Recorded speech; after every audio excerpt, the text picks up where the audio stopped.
How's Okay, that? that's good. Great. Excellent. We're Okay, rolling? we're ready. Good. Hi, I'm Brian. I'm Francis. How's it going?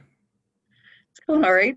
It's All right. it's been lively, a little bit livelier than usual, but I think it's good. I think it's very good because it's exposing the situation, which I have for many years been battling behind the scenes, and now everyone can get a bit of a look at what is going on here, which is not a good situation at Mhm. the university. And Okay. it's been, I guess since around 2015, it's been really starting to go downhill. And now Yep. we are in just a completely out of control situation, which no one really knows how it's all going to work out in the end. Okay. Well, let's dig into that. First, if you'd like to make a personal statement, kind of introduce yourself. What is your role at the university? What department do you teach in? So my name is Frances Widowson, and I am an associate professor in the Department of Economics, Justice, and Policy Studies. I've been at Mount Royal since 2008. I was hired there specifically because of my views on Aboriginal policy. And then gradually the institution has changed so much that it's being made clear to me by a number of people that I'm not very welcome in terms of expressing the views that I do on campus. Um, in terms of my role at the university, I largely teach introductory political science courses. Mhm. I teach some policy studies courses, but I'm hoping just to teach political science courses from now on. But it depends a little bit on, basically other people who are available. My main area of research is Aboriginal policy, but I'm becoming more and more involved now with freedom of expression issues, academic freedom Mhm. matters on campus. I started the Rational Space Network in 2016, and Mhm. we've had a few years of trying to open up debate on campus, which was working relatively well in 2018 and 2019, and now the university's completely lost, it seems to me. And I'm a board member for the Society for Academic Freedom and Scholarship, which is a national organization intended to protect academic freedom and open inquiry on university campuses. Okay. Um, I would like to go back a little bit to one of your earlier remarks. You said that you were brought into the university because of your research into Indigenous policy. Could you elaborate on that a little bit? Well, was just in the process of, uh, well, I think it had been completed already. The book was coming out, Disrobing the Aboriginal Industry, in 2008. So it was Mhm. coming out, it was imminent. And I'd been interviewed at Mount Royal, I guess, in uh, April or May, and it was well known what my views were. And it was thought that this would bring sort of intellectual dynamism to the university, an anti-post. Well, I'm a critic of postmodernism, which is a relativist philosophy.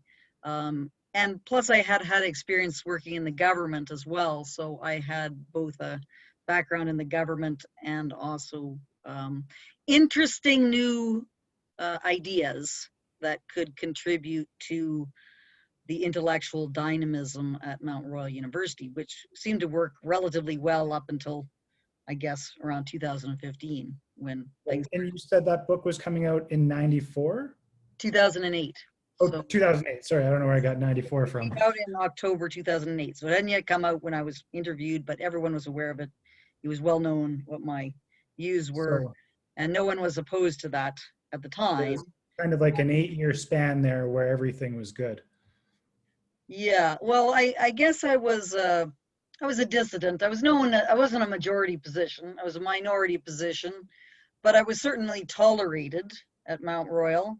And a number of people who didn't agree with me thought it was a good idea to have disputational positions and to have discussions of different points of view. That was kind of what existed until, I guess, 2015, and then Mhm. things have been changing quite quickly, and then now it's impossible. It's an impossible situation, and we'll see what happens. The administration's been pretty good. Like they did say slightly concerning views about diversity, inclusion, and equity, but generally they seem to be staying out of it, which is all one can hope for.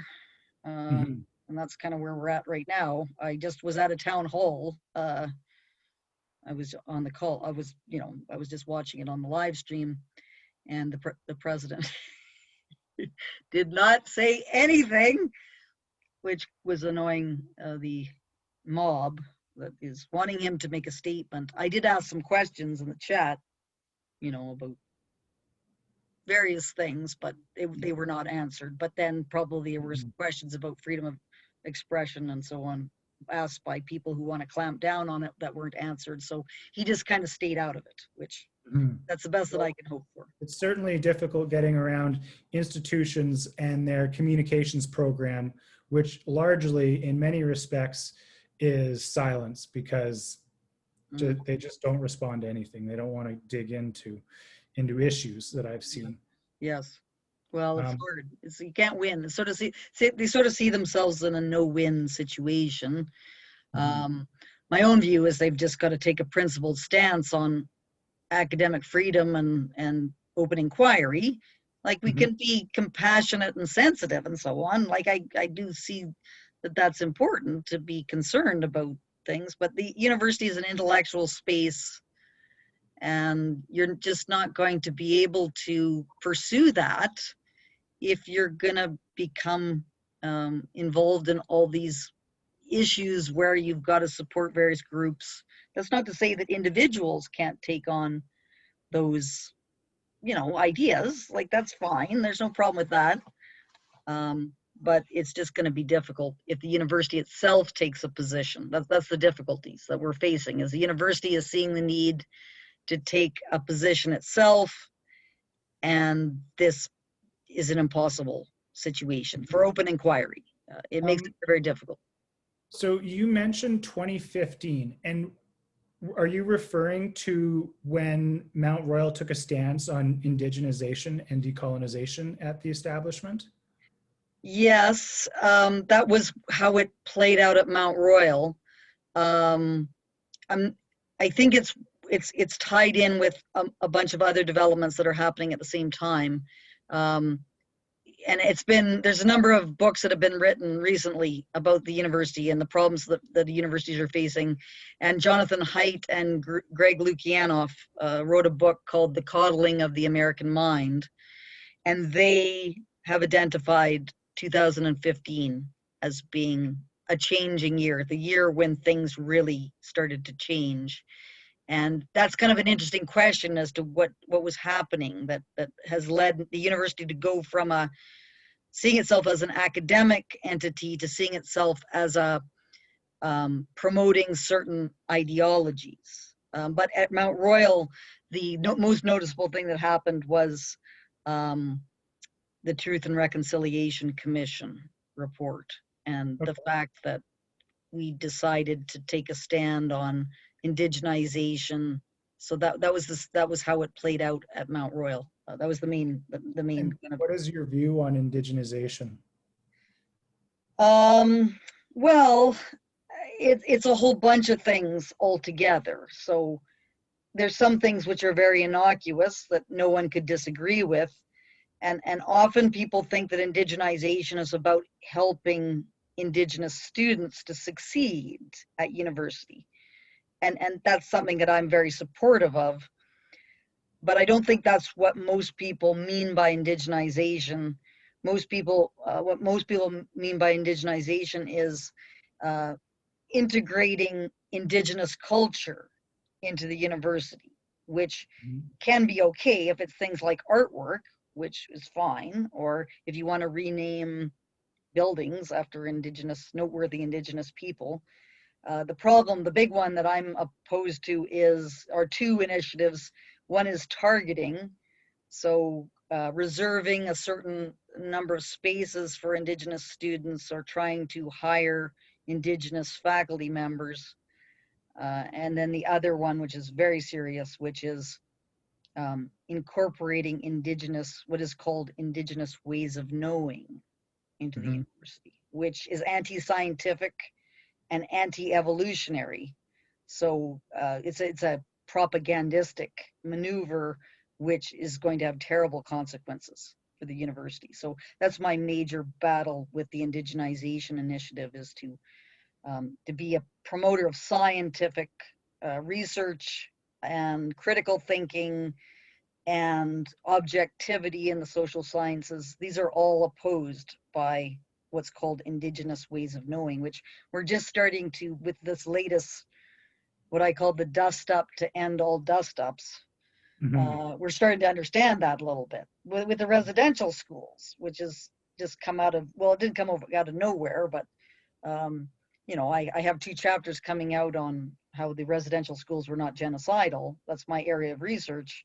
And I'm being told that I can't put forward that argument in a university, which is very, very strange. Like, you can say that I'm misguided and I don't have my, I haven't done rigorous enough research, whatever the argument's going to be, which, you know, I don't think so, but it's possible that's the case. But that's a totally different way of approaching it than saying what you're saying is hurtful to Indigenous people, and therefore it makes them feel unsafe being on campus, and you should not be able to put forward that argument in an academic institution. Like, I had never heard that said nakedly before, and now I'm hearing it all the time. So that gives you a bit of a sense of how things have kind of deteriorated. Yes. So do you have a different definition of genocide than what is being applied to the Indigenous residential schools? Is that where the issue has arisen? To some extent, I know that, well, they used to call it cultural genocide. That's what the TRC did. And I didn't like that words at all, because for me, genocide is not a cultural, it's not something that is directed at culture. It's directed at people. It's directed at the extermination, an intentional extermination of a group is how and I think most people have that understanding of genocide. If you look at most uses, it's the Holocaust, and you can see how the Nazis intentionally were trying to exterminate Jewish people and other groups of people as well. The TRC kind of muddied the waters a bit with, I think it's transfer of populations. Yep. Before we go any further, the TRC, could you help me out with that acronym? The Truth and Reconciliation Commission. Oh, so, gotcha. There's a Truth and Reconciliation Commission put out a report in 2015. They used the word cultural genocide, and they were arguing that the colonizers were intentionally trying to destroy Indigenous people through preventing them from speaking their languages and stopping them from practicing their spirituality. And that generally has not been how genocide has been used. And in fact, if you look at historical circumstances, in any nation building exercise, the local populations and their cultures are often destroyed in the nation building process. France is a good example. They had these dialects, these local dialects, local languages, they were all mowed over by French, like the imposition of French. So if we're going to call that genocide, we're talking about all nation building entities. And we use genocide generally in a more specialized way to talk about the intentional extermination. Then, of course, with the murdered and missing Indigenous women and girls inquiry, they just dropped the word cultural. So now so that was a stealthful maneuver to get everyone to kind of go with the cultural genocide idea. And now we're not talking about cultural genocide anymore.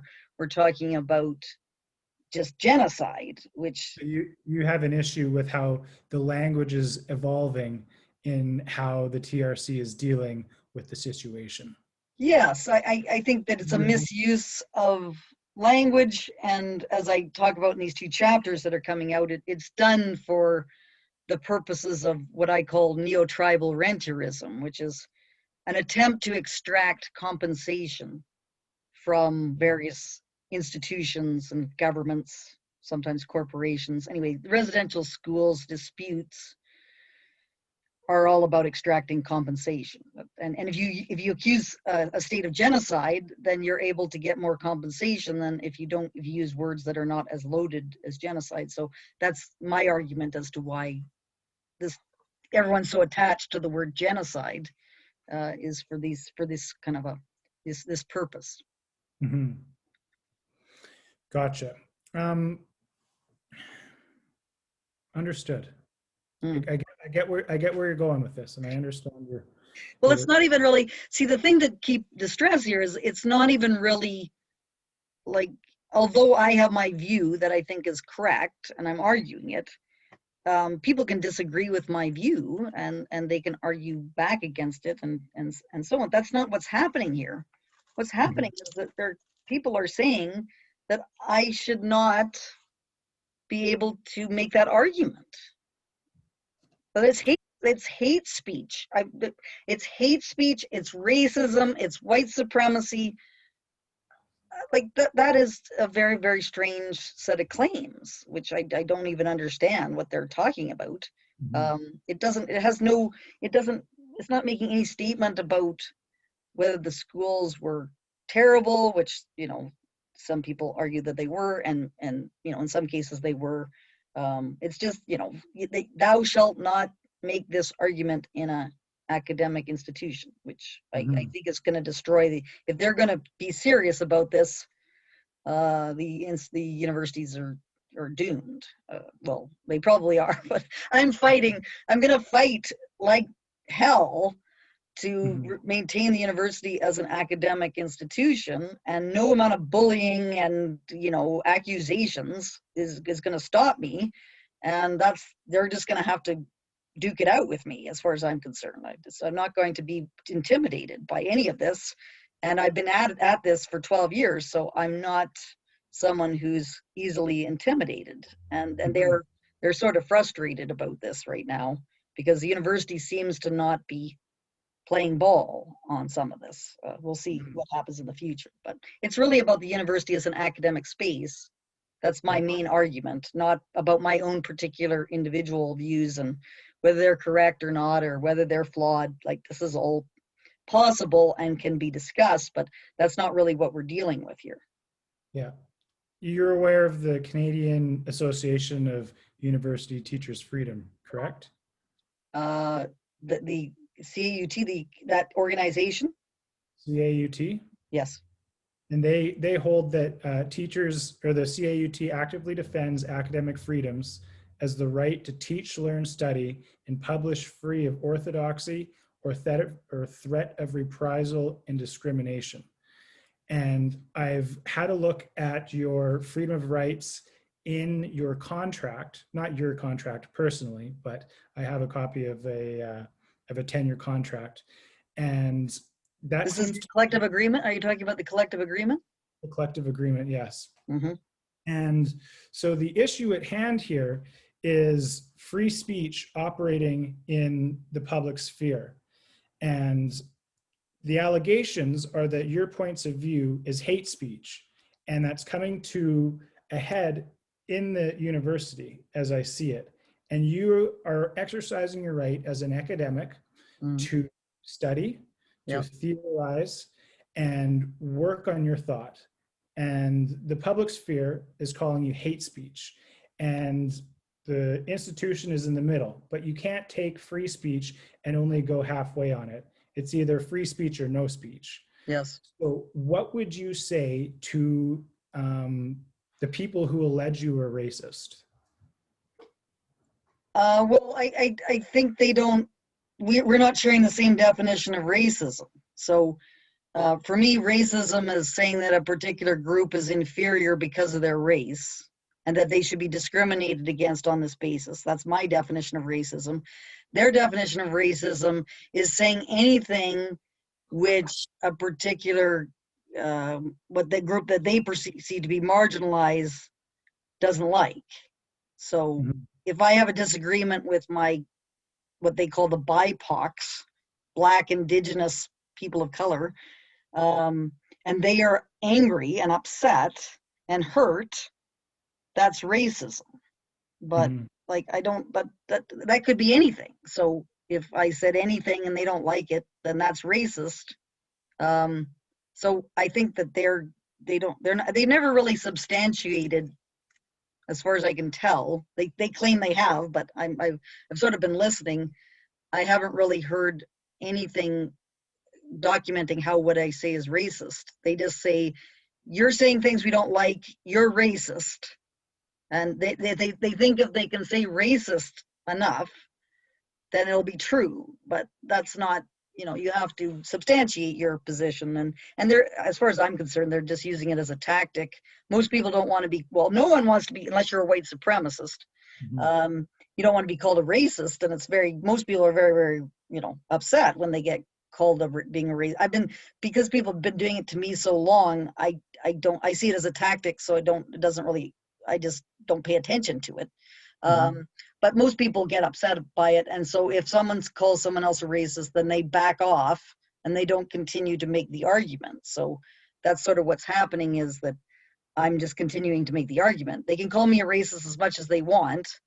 It's not going to change my mind about it. Now, if someone were able to show me how this was racist, what I was saying, then I would have to obviously change my mind, because I'm not a racist. I think that all groups should be treated equally in society. I'm my whole view about Indigenous matters is that I'm trying to create the foundation for better policy for Indigenous people, to actually solve problems which exist. The other thing that often happens is there's a big confusion um, about race and culture. So race is genetic characteristics, culture is learned behavior, and Indigenous cultures came out of the hunting and gathering period. So they don't have as developed an understanding of the universe. Those cultures at that time, there's many Indigenous people who are completely integrated and are, have absorbed scientific principles and so on. But if we were to go back in any culture thousands of years, you would find that there wouldn't be as well developed an understanding of the universe as there is after scientific methods have been developed. And so there's a bit of a misunderstanding that happens about that. And I'm Mhm. talking about Indigenous ways of knowing, what's called that, as not having as complete an understanding as scientific methods. Mhm. That has nothing to do with saying anything about genetic characteristics of Indigenous people. It's got to do with cultures that are people who retain cultural characteristics from the hunting and gathering period. So there's a bit of a misunderstanding that happens about that as well. Okay. You were talking about creating new policy. So Yes. what would those policies look like? What would you change that would increase your view of Indigenous in daily life? Well, there's two areas, and this is largely talking about what I think should be the focus of Aboriginal policy, which is the isolated, marginalized members of the Indigenous population. So we're not talking about what I call the neo-tribal elites who are in universities, who are doing well, who are, they have very life that's very similar to my own. The Indigenous colleagues that I'm currently involved in this battle with. That's not the target of the policy. The target of the policy is people who are suffering, the marginalized members of Indigenous communities. And there's two things that need to be done with respect to this segment of the population. One is a intensive educational strategy, which will include healthcare and housing and all the services which are in a much worse state in the communities than they are for the average member of Canadian society. Education being the most crucial, which is, you're dealing with people who who don't have a well-developed system for educating people, which needs a lot of sensitivity and a lot of intensive kind of services. And then the second is the Indigenous communities, the unviable and isolated Indigenous communities that have no future at all. And the people who live in those communities are isolated from any economic activity and are suffering terribly in those communities. There has to be some kind of strategy for helping to prepare those people to, to have those communities at some point, what I call wither away. So no longer needed because they're not needed to maintain the populations that exist in them. They were created to provide services for a population once the fur trade had collapsed, and there's no reason for them to exist other than to sort of shield the people that live there from, the difficulties that they would encounter if they migrated to places that were actually viable. So that's a difficult, very, very difficult policy process development that needs to happen, but that cannot happen right now with the degree of lack of honesty that's going on in discussing Indigenous policy. And have you partnered or collaborated with any Indigenous scholars in creating policy for this? No, I'm a pariah. I don't.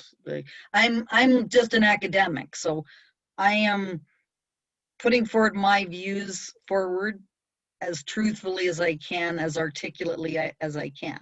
That's my role.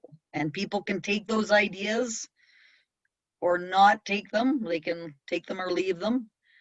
But I'm going to speak the truth, what I see as the truth, and that's what I'm going to be doing for the foreseeable future until, I guess, I'm told to go away and I can no longer be a professor because my words are so harmful and hurtful that I cannot exist in the university system. So that's my plan.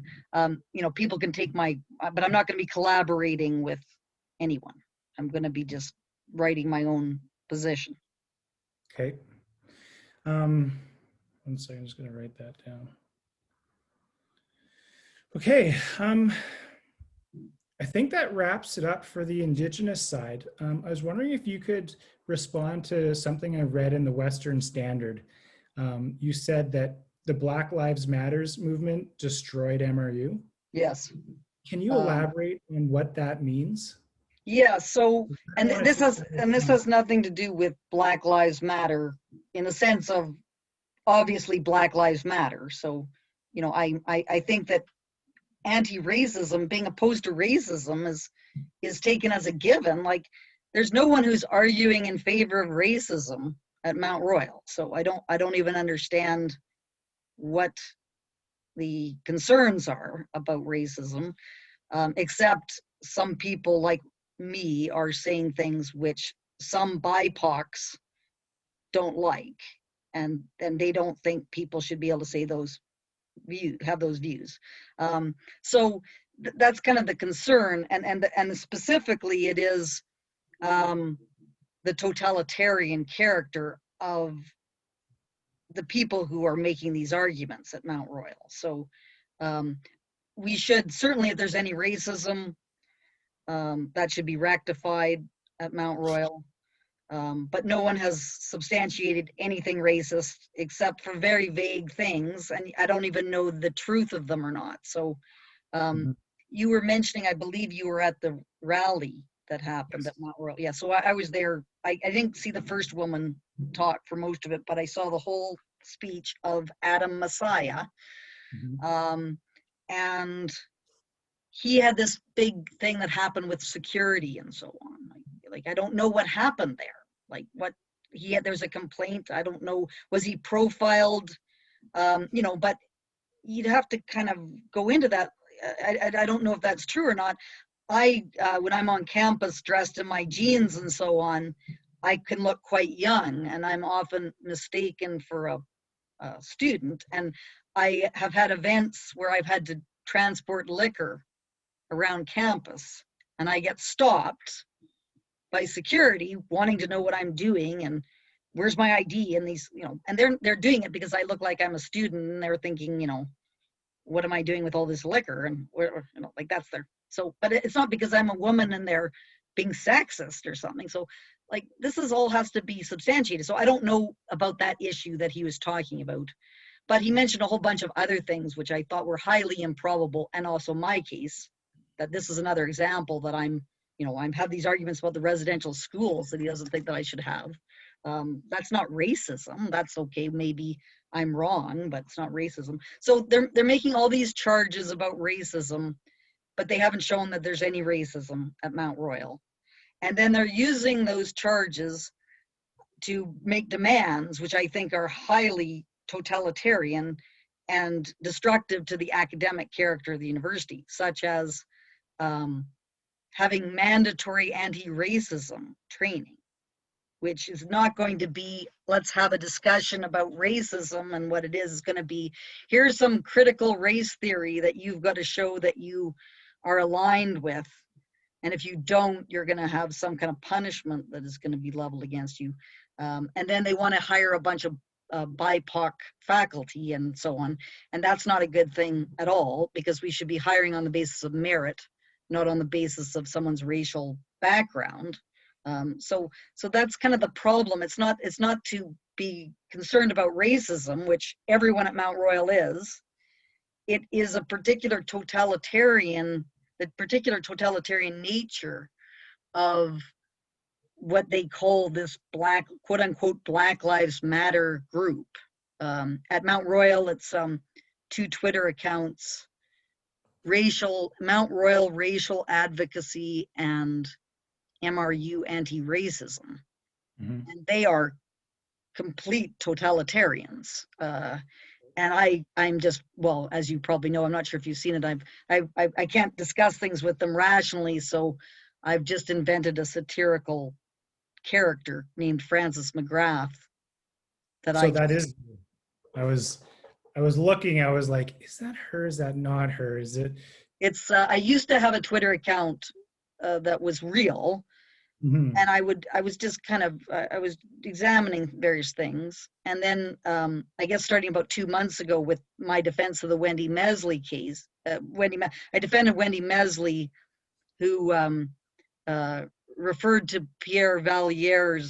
the title of Pierre Valier's book, White Niggers of America.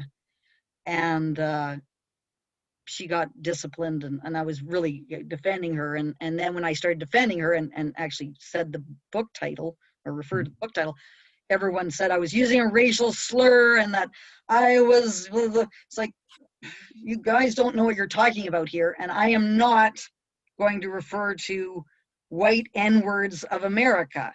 Pierre Valliere used that title for a reason, and you're not going to censor him. I'm not going to, and I'm right to defend Wendy Mesley, and I will not back down from this. Anyway, everyone became incensed about it, and that's sort of what started the latest dust up to end all dust ups. Big event. That was a very big event, and it was surprising to see that a closed meeting would have a journalist fired. I wasn't prepared for that. And I'm actually going to take that to my ethics professor and say, what happens in the public sphere to journalists? Yeah, no, and the fact that Wendy Mesley, who is quite famous, but we can't use language, so it's, I don't know, it's something to be. It's terrible, and you don't even really know what went on there, because everyone's so worried about saying the word quote unquote nigger, which is not to call anyone a racial slur. There's a word that exists.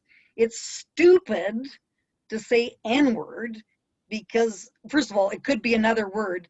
There's also the word Negro, which is evidently very rude to say that too. So that's going to be N-word too, because it's like, stop it. We're adults here. Everyone knows that when you mention a word, it's different. But it's like this is this crazy race hustling that's going on, where everyone's just trying to say gotcha, and then get you fired so that they can get your job. And it's just, oh, anyway. So I will not back down from Wendy Mesley, defending Wendy Mesley. I think that's ridiculous. And the fact that that happened to her, of such a, you know, quite a renowned person who was obviously doing nothing wrong, and then had to make this grotesque apology. I just cannot believe that that happened. And then of course all my colleagues who've been waiting to, you know, they've been actively trying to find things about me to complain about, and this was just, they saw was their opportunity, but I wasn't gonna give an inch to them on that one. So this then kind of caused a bit of a temper tantrum, and we're still kind of dealing with that. But no one's even really realized how silly it is that what they're doing.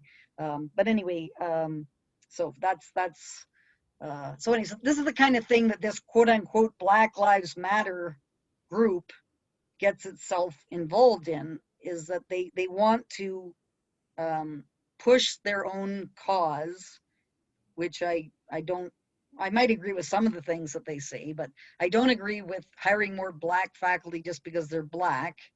And I don't agree with the mandatory anti-racism training. And I don't agree with all these diversity bureaucrats that everyone wants to increase on campus because we have budget problems. And I don't agree with them being able to put anonymous complaints forward, which seems to be one of their demands, because if you're going to complain about someone, it's sort of just a matter of due process, that you should know who's complaining about you, because they could have an axe to grind, which you then would able to bring up in your own defense. So they want to do all these what I consider to be totalitarian maneuvers into the university, and that's what I have an objection to. Not, you know, obviously terrible police killings of Black people and whatever other racist things might happen, like, you know, this is all things which we should be worried about. But what they're worried about is not, they're using these incidents to further their own demands, which are not supportable. It's what's called race hustling. There are a bunch of race hustlers trying to push demands which no one else would agree to, except everyone's so worried about being called racist that they just go, okay, whatever you want, whatever you want. And I say, don't do that. Do not feed the crocodiles, which is a Winston Churchill quote, you know, each one feeds the crocodile in the hopes that the crocodile will eat them last. Well, I'm not going to feed these crocodiles. You know, they can say what they want, and they have free speech, and they can say whatever slanderous and libelous things they want to say about me, and whatever. But I'm not going to back down, and that's the end of it. And if Mount Royal decides to fire me, which I don't think they will, you know, then I'll cross that bridge when I come to it. The other very, very problematic thing that's happened, which I should mention, is the faculty association. There's faculty associations in all universities that defend faculty members, academic freedom, and so on. Anyway, faculty associations have been completely taken over by this woke element. So they're now compromised, very, very badly compromised. So I'm quite worried about the faculty association at Mount Royal and whether it will be able to defend me fairly in its duty of fair representation. So, but I only have to worry about that if Mount Royal administration decides they're going to go after me, which they haven't. I don't think they're going to. Well, who knows? It's a developing situation. I could do something really stupid, I guess. But social media is not work. This is what another thing people don't understand. So my character, Francis McGrath, and all the kind of stuff I've been doing over the last 2 months, that's me on my private time. I'm not at work. If I do something in the classroom, which I'm on sabbatical right now, so I don't have to worry about that, thank goodness. Then, you know, now we have to be serious about this. You know, like you got to be worried about what your behavior is in the classroom. But I'm not. My stuff on Twitter is not work. But everyone seems to think it's work, so they think I should be punished for my my antics. Francis McGrath's. Francis McGrath's. Well, we were just talking about a quote by Winston Churchill, and I noticed that in the place of the traditional land acknowledgement that most other professors have at the bottom of an email, you have a Thomas Paine quote. Yes. And Thomas Paine was a philosopher in his own day, wrote some seminal texts. Yes. Common Sense, two others, can't remember their names off the top of my head. And he was pushed from the United States to the UK. And the UK decided they didn't like him, and he went to France, and then he was pushed back to the United States.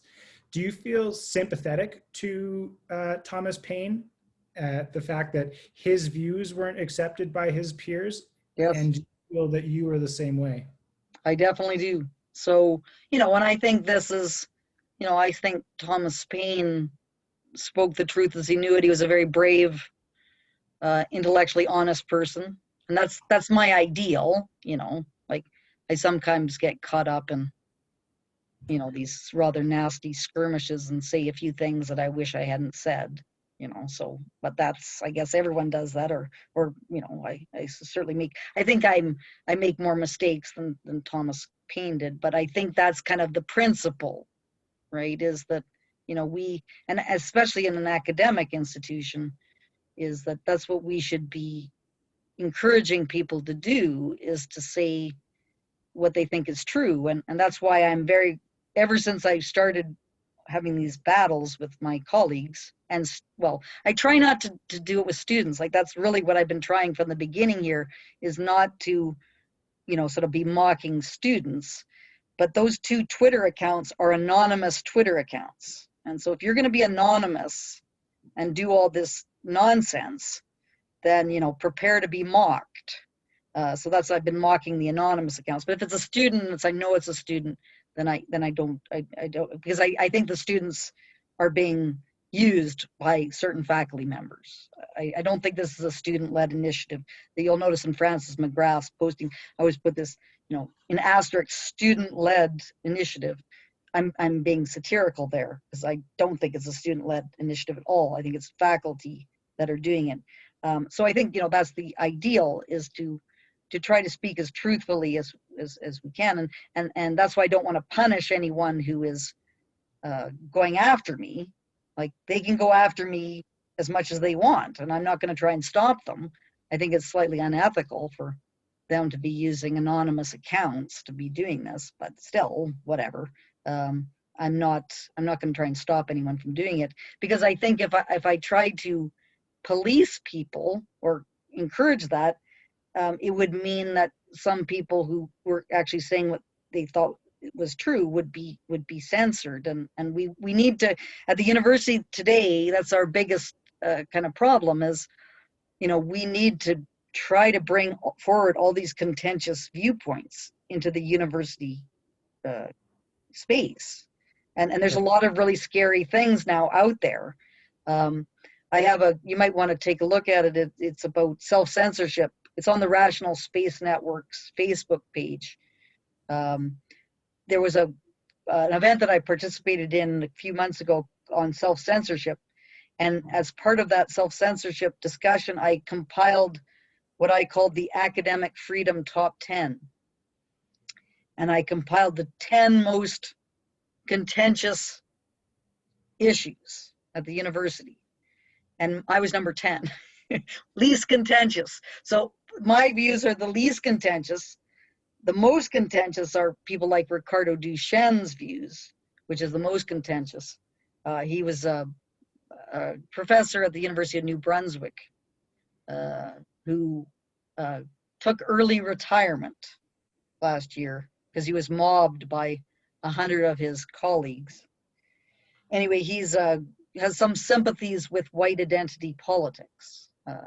Anyway, I'm totally opposed to white identity politics. I'm opposed to all identity politics, including white identity politics. But that doesn't mean that I think that discussions about that should be censored at a university.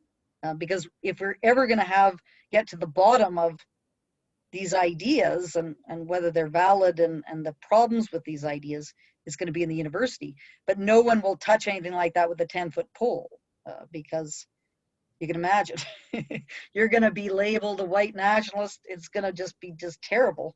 So everyone stays away from it. And as a result of it, you have all the sort of stuff that's happening in the United States now, which is just, oh, it's just toxic. It's completely toxic.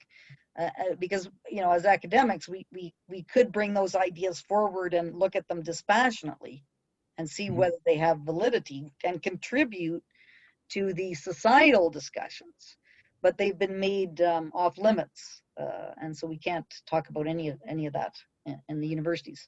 And even just to raise that, that's why I did the top 10, is because if I thought if I grouped them all together, then I wouldn't be smeared by doing it. It seems to have worked because I don't. It's not that I agree with those ideas. Well, I might agree with some of them, but I don't necessarily have to agree with them to say I think as a university we need to pull them out, take a look at what the arguments are, take a look at the evidence, do some evaluation of them, you know, but people of course are afraid of maybe there's some truth to those ideas. Uh-oh, what are we going to do then? Like, you know, it's like we have to follow the truth at the university, and no one wants to do that because the woke have told us what the truth is already, and we've just all got to get in line and accept it. And you're in the journalism program, is that right? Yep, journalism and communications. It's a hybrid program. Journalism is just awful now. Like it's like you would expect the journalism professors to be, you know, sort of opposed to this wokeness, but some of them are the worst perpetrators, at least at Mount Royal. Like there's not any journalism professors speaking out about what's happening, and that is very frightening that that's the case. So in the public sphere and the private sphere, so in an organization like the CBC or an engineering firm, people can be fired for what they say. They have to be accountable for what they say. And the Freedom of Information Act and your contract state that hate speech is not a crime. It is free speech. It is, you're free to espouse your beliefs and your values. Do you think that there's going to be a time when professors will not be protected by those addendums anymore? So I'm not sure about the hate speech. I'm not quite sure what you're talking about when you talk about hate speech not being a crime. So under Canadian legislation, hate speech is not a crime. And this is something that I was covering not before. We haven't talked about this yet. So you're free to say what you will. And your academic freedom is protected to like a certain degree by your contract. So do you think there will be a time when academics will be held accountable for the things they say and the research that they do as well? But I still don't quite, because I know that in terms of hate speech, there's criminal hate speech and there's civil hate speech. So yes. Civil hate speech is human rights commissions and so on. Criminal hate speech is well, James Keegstra, I guess, was the first one that when he was vilifying Jewish people. So if I engaged in various things that were vilifying groups, I think it's detestation and vilification. It's a high bar. It's a very high bar, hate speech. Then I would be, I could be fired for cause, that kind of thing. Of course, everyone's saying that what I'm saying is hate speech. Like they see that you've broken the law, correct? Yeah, so I could be for cause, but what's happening now is that my colleagues are saying that, saying that the residential schools weren't genocidal is a form of Holocaust denial. And, they're sort of using this language, which doesn't intimidate me, because I know very well that that's not going to fly in these various things. Well, not now anyway. Who knows? Like, everything's a little bit crazy, so you never know where everything's going in the future. But I think in the future, whether people are going to be held to account, it's hard to know. But I think the more serious problem is it really creates an environment, all these kinds of arguments, where people don't want to go there. Like, they really they will not touch certain areas of research. And it's not even at the high level of hate speech and all these. And the other one I should mention, besides hate speech, which is often bandied about, is health and safety legislation. So harassment. And if you read my Twitter, the Francis McGrath, this is constantly being said about, because I'm mocking these anonymous Twitter accounts, and I don't even do it that often. I do it like once every couple of days. They'll say something stupid and I'll mock it. This is harassment, they claim. And if you tag someone on Facebook, that's harassment. So, they're giving you a signal that, they're going to pursue you through some complaint process about it. And most people go, oh, I don't want to deal with that. I don't want that to happen. So I'm just not going to enter into these discussions anymore. And so this is sort of where we're at now, is that there's a whole bunch of people who are afraid to raise points because they're going to get a barrage of kind of accusations. And then the students, who are all mobilized by these professors, are going to make life very difficult for you in the classroom, because they don't think you should be saying these things. And we'll see next year. Unfortunately, I'm on sabbatical, so I don't have to face this for another year. But I'm not looking forward to that at all. I'll have to face it when I come to it. But there's the environment has been very, very badly poisoned by these professors for my position, and I'll have to fight through it as much as I can. But most people don't want to do that. I knew a professor who is very well respected. He's been around for years. He says territorial land acknowledgements because he's afraid his students will get mad at him if he doesn't, and he'll get bad student evaluations, like that kind of thing. This happens all the time. So you're trying to be popular, because your life will be a lot easier, and you'll get awards, and you'll be congratulated and so on. Whereas if you are just saying, look, I'm not here to be popular, I'm here to make my arguments, which I think are true, and I'm going to make them regardless. And if you guys think I'm an ogre because of that, well, I guess that's the way it's going to be. I don't want to be thought of in that way, but I shouldn't really be having that enter into my mind as to how I'm going to go make an argument as to whether people are going to like me or not. There's all sorts of incentives now that people don't want to go into any of these areas, and they don't want to approach them truthfully and rationally, because there's all these other things happening at the same time. So although I think that hate speech and health and safety harassment stuff, this is kind of like the coercive arm of the state, which is kind of controlling people.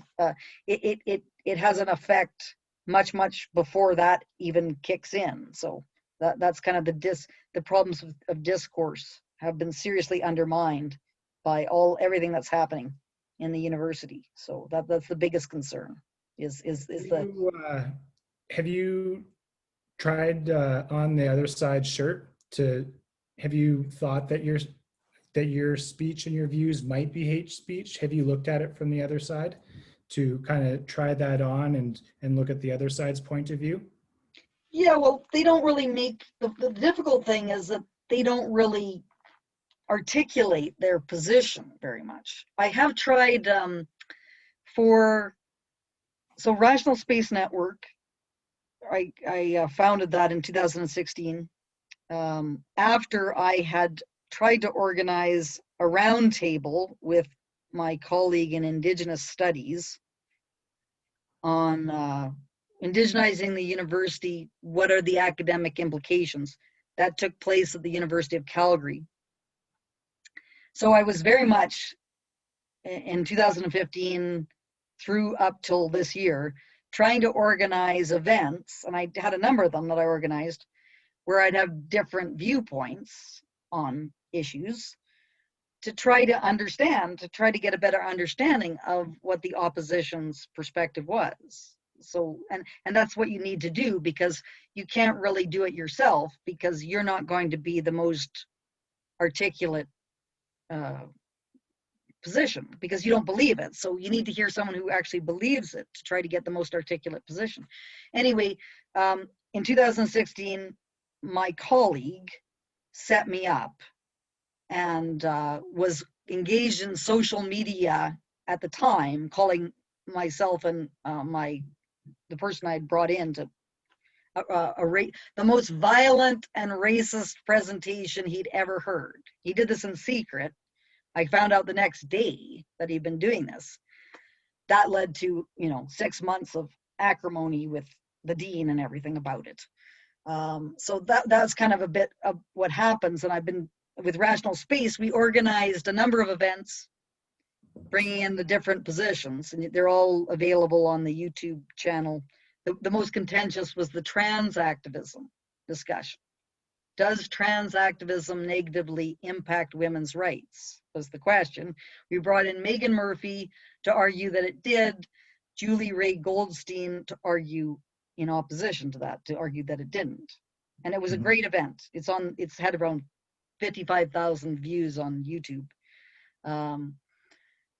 Anyway, my colleagues refused to participate. And they said, you cannot have Megan Murphy come on campus, because she's a feminist from Vancouver. And she was sort of one of the first feminists to really come out strongly against what's called gender identity ideology, which is the idea that you're a woman if you think you're a woman, it's your identification that matters. And she saw some problems with this because it could mean that people who were born male could go into women's spaces, and women's spaces existed to protect women. That was her argument. Anyway, my colleagues were just absolutely terrible about this. Even though we got Julie Ray Goldstein to come in and argue the opposite viewpoint, they thought even having the question asked was, sort of in the realm of hate speech. So anyway, that was the most contentious, and that's kind of when the troubles really started at Mount Royal in March of 2019, because my colleagues could not accept that this questioning could be discussed at a university. So in my own view, I think I've been very open to hearing the other side, and I try to be all the time, but they are totalitarians, and they say, no, trans rights are human rights, trans women are women. That's the truth. If you don't accept that, you should be hounded from the university, basically. This is hate speech, this is blah, blah, blah, this is harassment. Anyway, I find them impossible to deal with. And as far as I'm concerned, this is war. This is I'm not going to compromise. I will fight to the end for the university to be a place where you can ask the question, does trans activism undermine women's rights, or are trans women, are trans rights human rights? All these other questions, we have to ask the question, and we have to pursue the question academically through reason with evidence. But they don't want. They argue that if you come up with the wrong answer, you should be punished. So they want to determine the outcome of the discussion before it happens. And it's just, oh, I So just. you'll have to forgive me here. So you said academically through reason with evidence. Yes. In Nazi Germany, and I'm not trying to equate you to Nazi Germany, but I'm just picking up from things that I've looked into, that Germans, they said that they scientifically proved that Jewish people were defunct and that their brains weren't the same as other people's. So is there a point when academics can start encroaching on these areas again? Well, was that true? Is Nazi that true? Germany's, like, that's the question. That was their foray. That was the supremacy of the race that they were trying to prove. Yeah. But there were German scientists and academics that were protected by the same rights that you're protected under, that spoke out against them, and they survived because they didn't get, there was no retribution because they're academically protected. Yes. Although many scientists fled Germany because they were fearful of repercussions. And I think that Nazi Germany, first of all, so with respect to that, I think that was false, what was being put forward. So in the course of scientific examination, that would have been disproven, whatever that was. And I heard actually in Nazi Germany that they fired professors, especially Jewish professors, because they were in, which is a completely unacademic, to fire someone or to hire someone because of their ethnicity goes against the academic mandate of the university. So that's kind of the truth. Like, I guess it depends on whether people are afraid of the truth or not. I think we have to separate the truth, what is true or not true, from policy. So we get the truth, which is what should be happening in the university, and then based upon that, we decide what to do policy-wise. And that's where we sit now, because what is the truth? If you look at American politics, you've got blue and red. The truth is whatever you make it. You can have a fishbowl full of facts, and then two guys pull out the same fact, but those facts mean different things. So yeah, but that's what you're saying there. I don't accept that how you're framing it there. I think the truth is universal. So what that is all about is just how you interpret it, correct? Yeah, but there's interpretations. Some interpretations are more valid than others, and how you determine that is through reason, evidence, and logic. And what's happening in the United States is that's broken down. The universal idea has broken down, and now we just have warring tribes. And I think that the Trumpist kind of area is the worst offender of this.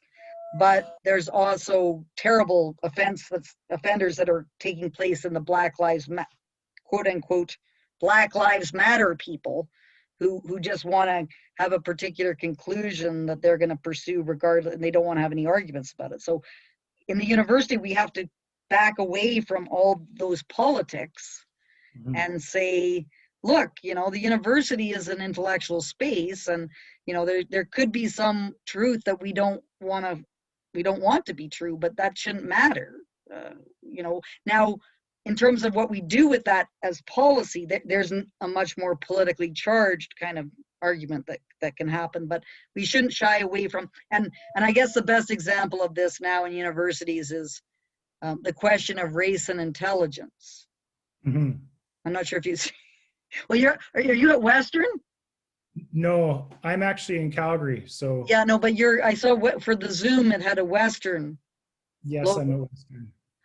Well, you must know the Rushton, Philippe Rushton. Yes, that's a rabbit hole in its own. But anyway, Rushton, I'm not an expert in this area, but I know people who thought Rushton was correct, academically, scientifically valid.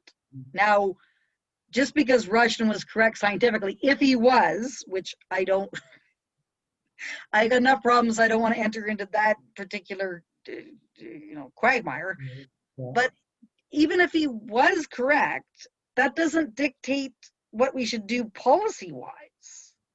Like, we might say, okay, well, just because that's correct, we still want to have affirmative action and so on for other purposes, and whatever people are afraid of, they shouldn't be afraid of the truth. They should be afraid of to what ends that truth, our understanding, is put.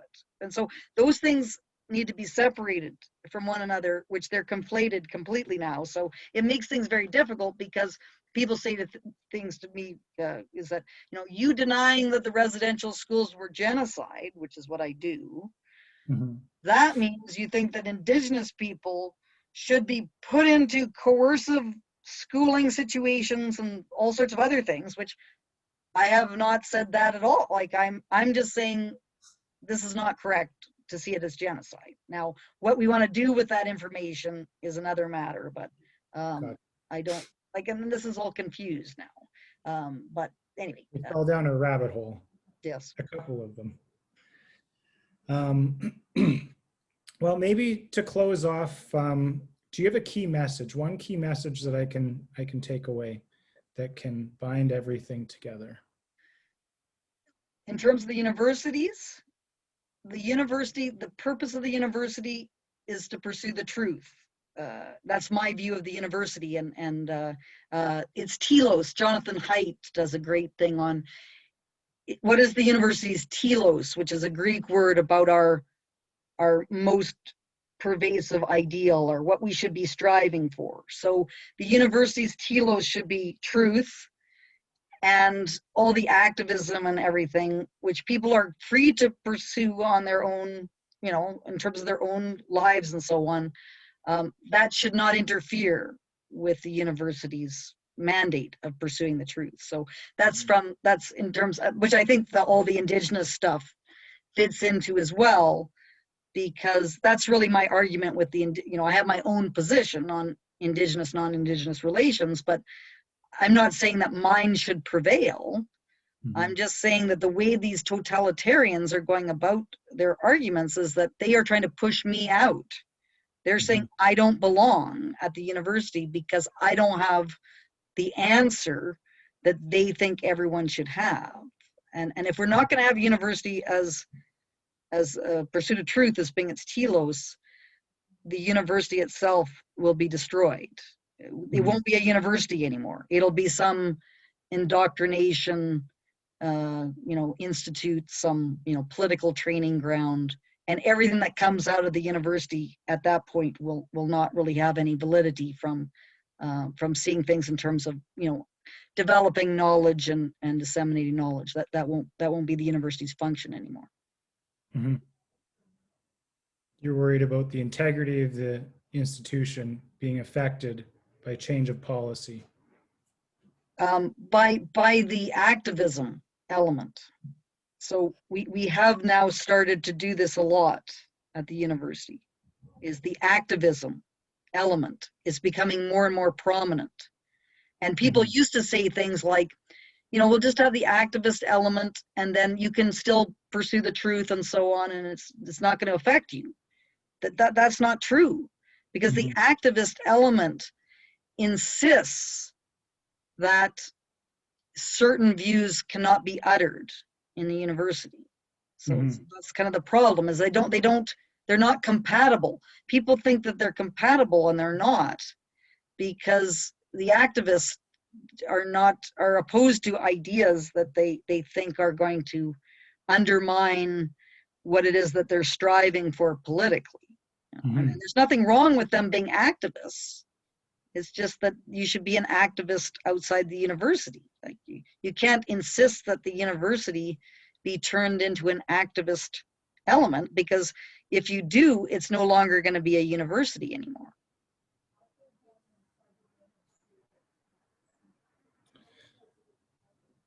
That makes sense. I understand where you're coming from with academic freedom. Yes. So, and unfortunately, many of my colleagues are afraid.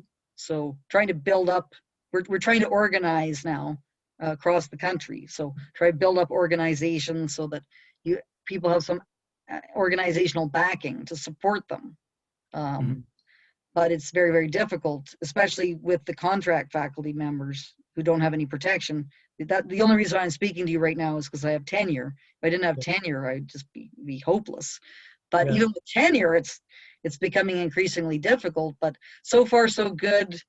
I think I'm perhaps a special case in that there's nothing wrong. I've done nothing wrong. It's ridiculous. It's like, but still, it's taken, and I'm very, very stubborn. I will not give an inch to these people.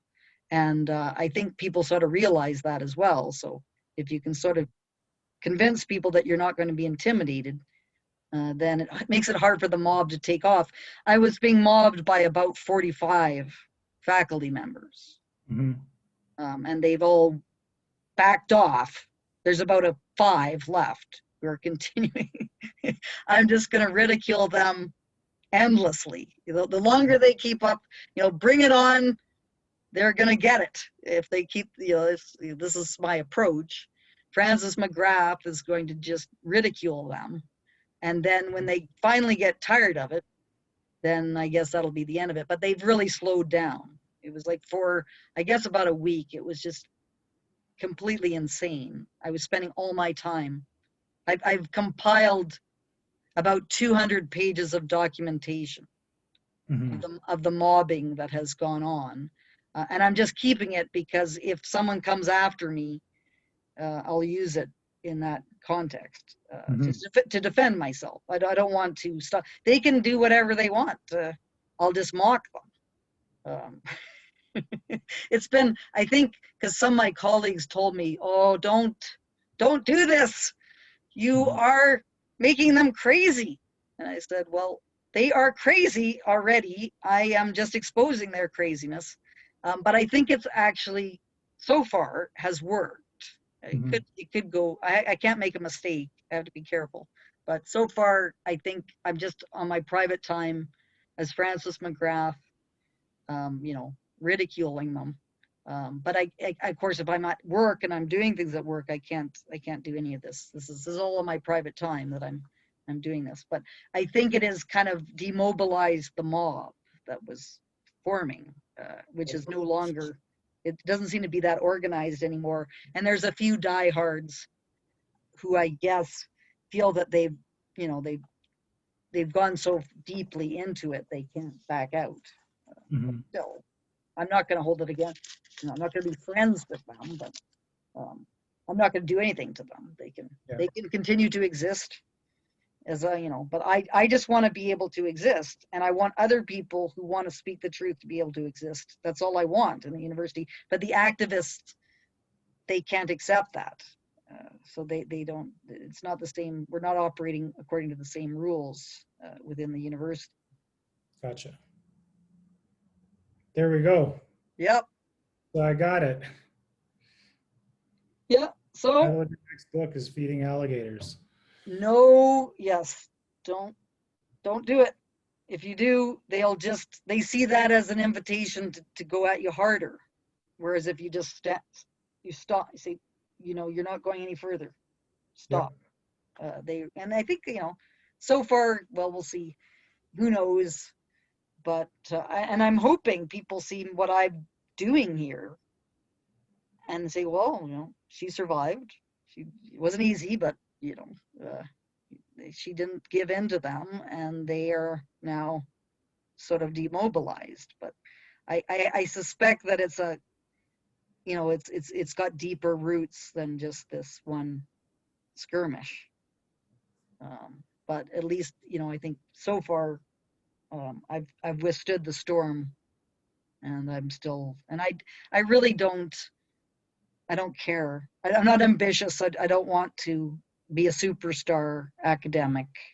I don't have any designs of being promoted or becoming an administrator or whatever. So as long as I can just continue to pursue the truth at the university, then that's all I want to do. So it's not exactly delusions of grandeur or anything. Gotcha.